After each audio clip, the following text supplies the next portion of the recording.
নমস্কার, এখন আজকের সংবাদ শিরোনাম দেখছেন, এরপর বিশদে যাব।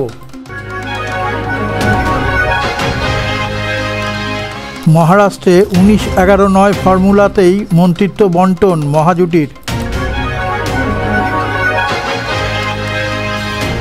বিরোধী দলনেতা শুভেন্দু অধিকারীর গড়ের সমবায় ব্যাংকের ভোটে তৃণমূলের জয়। সুযোগ বুঝে বন্ধুকেই ব্ল্যাকমেলিং, চীনের সঙ্গে পাকিস্তানের বন্ধুত্বে বিচ্ছেদ।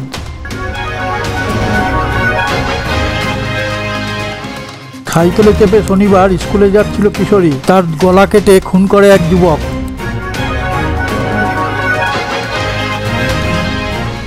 এবার ডোরিনা ক্রসিংয়ে ধর্নায় বসতে চায় চিকিৎসক দলের সংগঠন মঞ্চ। তৃতীয় দিন উইকেট না পেলেও স্টিভ স্মিথের প্রশংসা আদায় করে নিলেন আকাশদীপ। মাত্র 13 বছর বয়সে কোটিপতি হয়েছে বিহারের বৈভব সূর্যবংশী।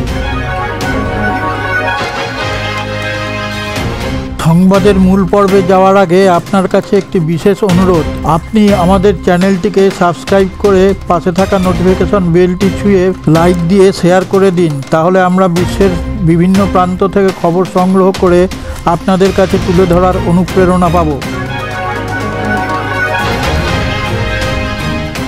মহারাষ্ট্রে 19-11-9 ফর্মুলায় মন্ত্রিত্ব বণ্টন মহাজোটের।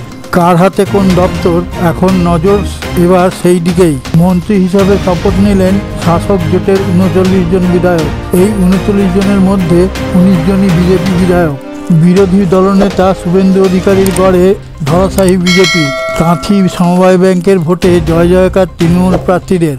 108টি আসনের মধ্যে শাসক দলের দখলে গেল 101টি আসন। বিজেপি পেয়েছে 6টি আর একটি নির্দল। সুযোগ বুঝে পাকিস্তান চায়নাকে ব্ল্যাকমেলিং করতে চাইছে। চায়নায় ভয়ঙ্কর মরণাস্ত্রের ভান্ডার হাতিয়ে নেওয়ার চেষ্টা করেছে পাকিস্তান। এই রকম প্রস্তাব শুনে পাকিস্তানের উপর রেগে কাঁই। কোনো ধরনের ব্ল্যাকমেলিং চায়না সহ্য করবে না, তা স্পষ্ট করে জানিয়ে দিয়েছে পাকিস্তানকে। 14 বছরের এক কিশোরী সাইকেলে চেপে স্কুল যাচ্ছিল। বাড়ি থেকে 200 মিটারের মধ্যে ওই কিশোরীকে আটকায় 2-3 জন ছেলে। তারপর ওই কিশোরীকে গলা কেটে খুন করে। এরপর কিশোরীকে কাঁধে তুলে নিয়ে গ্রামে ঢোকে। উত্তরপ্রদেশের বলরামপুর জেলায় এই ঘটনাটি ঘটে। এবার ডোরিনা ক্রসিংয়ের ধর্নায় বসতে চায় চিকিৎসক দলের সংগঠন মঞ্চ, জয়েন্ট প্ল্যাটফর্ম অফ ডক্টরস। অনুমতি চেয়ে কলকাতা পুলিশকে ইমেল করলেন সদস্যরা। তাদের দাবি সিবিআইকে দ্রুত অতিরিক্ত চার্জশিট জমা দিতে হবে। ব্রিসবেন টেস্টে হর্ষিত রানার জায়গায় প্রথম একাদশে সুযোগ পেয়েছেন। দ্বিতীয় দিনে একটি উইকেট না পেলেও স্টিভ স্মিথের প্রশংসা আদায় করে নিল আকাশদীপ। বাংলার পেসারের দক্ষতা প্রশংসা করেছেন প্রাক্তন অধিনায়ক। এইভাবেও ফিরে আসা যায়, এটা বোধহয় ইস্টবেঙ্গলের পক্ষেই সম্ভব। হাফ টাইমের আগে 2 গোলে ডাউন, হাফ টাইমের পরে 4 গোল। ভাবা যায় ইস্টবেঙ্গলের বোধহয় অতি বড় সমর্থকও এটাও ভাবতে পারেনি। সবাই ভেবেছিল ইস্টবেঙ্গল হারবে।